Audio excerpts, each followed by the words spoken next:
जय श्री कृष्ण बधाने। तो आज આપણે બનાવીશું ટીંડોળાનું શાક, એ પણ એકદમ સરસ ગ્રેવીવાળું બનાવીશું। તો તમે જોઈ શકો છો, જુઓ મારું આ સરસ શાક થઈ ગયું છે અને આપણે એક સરસ એમાં તલની ફ્લેવર આપી અને શાક બનાવીશું। तो आ मारू सब्जी तैयार थई गई है, एकदम सरस घाटू एकदम ग्रेवीवाळू सरस टींडोळानी सब्जी तैयार थई गई है। तो विडियो पसंद आवे तो जरूरथी लाइक शेर और सब्सक्राइब करजो।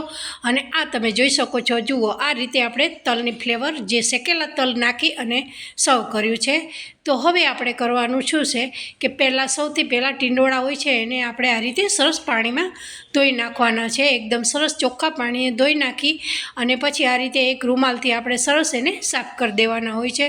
कारण के बजारमांथी आपणे टींडोळा लावी छे तो बहु माटीवाळा होय छे, एटले एने एकदम स्वच्छ करवा बहु जरूरी होय छे। तो हवे आपणे आ एकदम सरस धोई नाख्या छे अने त्यार पछी एक आ रीते नेपकिन लेवानुं छे अने धोयेला बधा टींडोळा छे एने आ रीते आपणे एक सरस रूमाल में लूछी देवाना छे, एकदम सरस कोरा कर देवाना होय छे।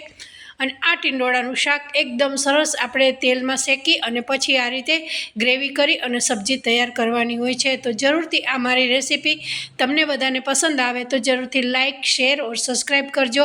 अने न्यू सब्सक्राइबर हो जो हजू सुधी तमे विधि किचन ने सब्सक्राइब ना करी होय तो जरूरथी विधि किचन ने सब्सक्राइब कर देजो। तो हवे तमे जोई शको छो के जुओ आ टींडोळा एकदम फ्रेश टींडोळा छे, जे मैं आ ज्यारे विडियो बनाव्यो तेने दिवसे ज मैं आ टींडोळा लीधा था अने आ रीते हूँ अत्यारे टींडोळानुं शाक बनावी रही छूँ।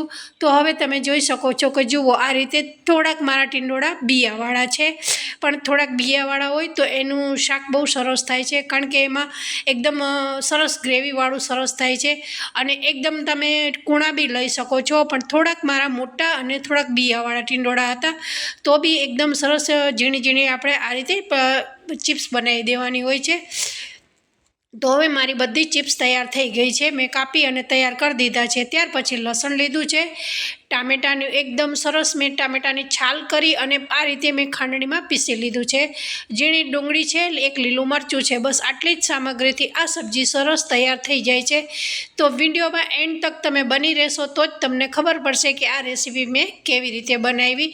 तो स्कीप कर्या वगर तमे एंड तक विडियो जोशो तो ज तमने खबर पड़शे। तो हवे आ रीते जे 8-10 कड़ी लसण लीधी छे एने आपणे ते खांडणी में काढी देवानी छे, कारण के आपणे एकदम सरस ग्रेवीवाळुं सब्जी बनाववानी छे। तो एने थोड़ुंक दरदरू राखी अने सौथी पहेला आपणे मसालो तैयार कर देवानो छे। तो जुओ आ रीते लसण ने मैं खांडी लीधुं छे। त्यार पछी जे रूटिंग मसाला होय छे ए लीधा छे। सौथी पहेला मैं धाणा जीरुं नाख्युं छे, 1 चमची में लाल मरचुं नाख्युं छे अने अर्धी चमची अर्धानी अर्धी पौणी चमची में हळदर नाखी छे। आमां कोई मैं गरम मसाला कोई नवी फ्लेवर भी नथी नाखी, तो भी आ एकदम शाक सरस तैयार थई जाय छे। अने त्यार पछी मैं आ रीते स्वाद अनुसार मीठुं भी मसालामां ज नाखी दीधुं छे। हवे आपणे एक सरस दरदरो मसालो तैयार करवानो छे। मैं लसण ने बहु चॉप नथी कर्युं, एकदम थोड़ो थोड़ो मोटो भाग ज राख्यो छे अने आ रीते मसालो बनावी अने साइड में राखी देवानुं छे। थोड़ुंक तमे एकदम कोरुं लागे तो तमे एमां पाणी नाखी शको छो। तो हवे आ मसालो आपणो तैयार थई गयो छे। हवे आपणे एक पेन लेवानुं छे अने एमां आपणे हवे एक चमची तमे जेवुं केवुं तेल खाता हो ए प्रमाणे तमारे तेल लेवानुं छे। मैं तो 1.5 चमची अत्यारे तेल नाख्युं छे। थोड़ुं तेल गरम थाय पछी थोड़ुं जीरुं नाख्युं छे अने राई नाखी छे। आ बे वस्तु नाखी अने आ रीते आपणे सरस टींडोळा छे एने पहेला शेकी लेवाना होय छे। जो तमने जीरुं अने राईनी फ्लेवर ना गमती होय तो फक्त खाली तेलमां बी तमे आ रीते शेकी अने तैयार करी शको छो।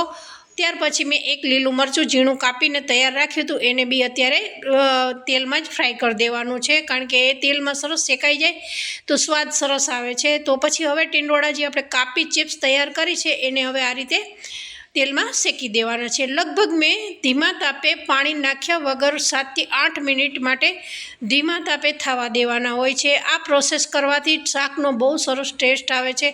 एकवार जरूर आ मारी ट्रीकथी तमे शाक बनावशो तो बहु सरस थशे। अने आने आ शाकनी जोड़े जो तमे भाखरी अथवा पूरी खाओ अथवा श्रीखंड होय तो बस बपोરના જમવામાં આ ઇનફ છે। એકદમ સરસ આ 3 જ વસ્તુથી એકદમ સરસ સબ્જી તૈયાર થઈ જાય છે। અથવા અત્યારે ઉનાળાની સિઝન ચાલી રહી છે તો કેરીનો રસ બી તમે લઈ શકો છો। તો લગભગ 8 મિનિટ થઈ ગઈ છે। હવે તમે જોઈ શકો છો કે જુઓ મારા ટીંડોળા છે એકદમ સરસ શેકાઈ ગયા છે 8 મિનિટમાં જ 7 થી 8 મિનિટમાં જ સરસ એકદમ પોચા પડી ગયા છે. પાણી નાખ્યા વગર આપણે એકદમ ગેસની ફ્લેમ ધીમી રાખી અને આ રીતે સરસ પહેલાં તેલમાં ફ્રાય કરી દેવાના હોય છે. બહુ મેં એક જ વખત તેલ નાખી અને આ સબ્જી તૈયાર કરી છે. બહુ ઝાઝા મસાલા નથી, બહુ ઝાઝું તેલ નથી, પણ એક કારેલા ટીંડોળા બનાવવાની એક ટ્રીક હોય છે કે જે આ રીતે, સોરી મારાથી કારેલો બોલાઈ ગયું, તો ટીંડોળા આ રીતે તમે ફ્રાય કરીને બનાવશો ને તો બહુ સરસ થશે. અને જેટલું બને એટલું તમે જો આ ટીંડોળાના શાકમાં પાણી ઓછું નાખશો તો એનો ટેસ્ટ બહુ સરસ આવે છે. તો હવે આ એકદમ સરસ ફ્રાય થઈ ગયા છે. સરસ. હવે મેં એમાં તલની ફ્લેવર આપી છે. જે મારા ઘરમાં તેલ હું શેકીને જ રાખું છું, તો મેં અત્યારે શેકેલા તલ લીધા છે, પણ એકદમ તેલ તો આપણું થઈ જ ગયેલું છે. અને ત્યાર પછી થોડોક અજમો નાખ્યો છે. અજમાને આ રીતે મસળીને નાખશો તો એની ફ્લેવર બહુ સરસ આવે છે. તો હવે આપણે અજમાને સરસ આ રીતે તેલમાં શેકી દેવાનો છે. મેં નવું તેલ લીધું જ નથી. જે આપણે પહેલાં તેલ નાખ્યું છે એ જ તેલમાં હવે આપણે સબ્જી બનાવવાની છે. હવે તલ અને અજમો એકદમ સરસ તેલમાં શેકાઈ જાય પછી આપણે મસાલો કરવાનો છે. મસાલામાં જે આપણે ડુંગળી છે એકદમ ઝીણી ઝીણી ચોપ કરીને રાખી છે, એને એકદમ તેલમાં સાતળી દેવાની છે. એકદમ ઝીણી સાતળશો અને એકદમ બહુ બ્રાઉન નથી કરવાની, સેજ બદામી થાય પછી જ મસાલો કરવાનો છે. તો આ રીતે એકદમ ઝીણી ઝીણી ચોપ કરેલી ડુંગળી છે એને બી તેલમાં આપણે સાતળી દેવાની છે. લગભગ 2 થી 3 મિનિટ તમારે ધીમી આંચ પર આ ડુંગળીને એકદમ સરસ શેકવાની છે.